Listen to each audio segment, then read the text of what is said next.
গোয়েন্দা তৎপরতা এবং সার্বক্ষণিক টহল পরিচালনার মাধ্যমে গত 4 মাসে আনুমানিক ১১,৬১,৪১,০০০ টাকা মূল্যের মাদকদ্রব্য উদ্ধার করেছে কোস্টগার্ড।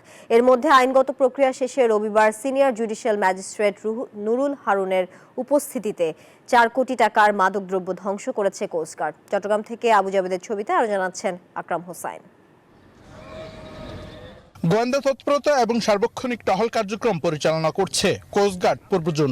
অভিযানে গত 4 মাসে আনুমানিক ১11,৬১,৪১,০০০ টাকা মূল্যের মাদকদ্রব্য জব্দ করেছে তারা।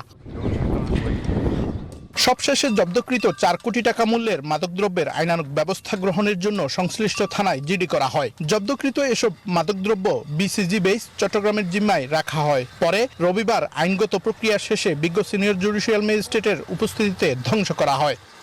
13 মে 2025 মোতাবেক বিসিজি বেস চট্টগ্রামে রক্ষিত 1056 can Heineken original beer, 20 litre twin valley olive oil সহ 1151 বোতল বিদেশি মদ ধ্বংসের নির্দেশনা প্রদান করা হয়, যা আজ 18 মে 2025 রোববার বিজ্ঞ সিনিয়র জুডিশিয়াল ম্যাজিস্ট্রেটের উপস্থিতিতে ধ্বংস করা হয়েছে।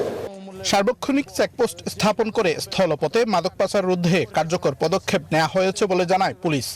মাদকের এই যে বিস্তৃতি রোধে জেলা পুলিশ নতুন নতুন পরিকল্পনা করছে। নিয়মিত চেকপোস্টের পাশাপাশি টহল বৃদ্ধি এবং গোয়েন্দা তথ্য সংগ্রহের মাধ্যমে অভিযান পরিচালনা, এই বিষয়গুলোকে আমরা গুরুত্ব দিচ্ছি। আমাদের পুলিশ সুপার স্যারের নেতৃত্বে আমাদের একাধিক টিম এ ব্যাপারে কাজ করছে। সুনীল অর্থনীতিকে সমৃদ্ধশীল করার লক্ষ্যে সমুদ্র উপকূলীয় এবং নদী তীরবর্তী অঞ্চলে সার্বক্ষণিক নজরদারি রাখছে বাংলাদেশ কোস্টগার্ড। যেই মাদকদ্রব্য উদ্ধার করেছে বাংলাদেশ। আকরাম হোসাইন, নিউজ 24, চট্টগ্রাম।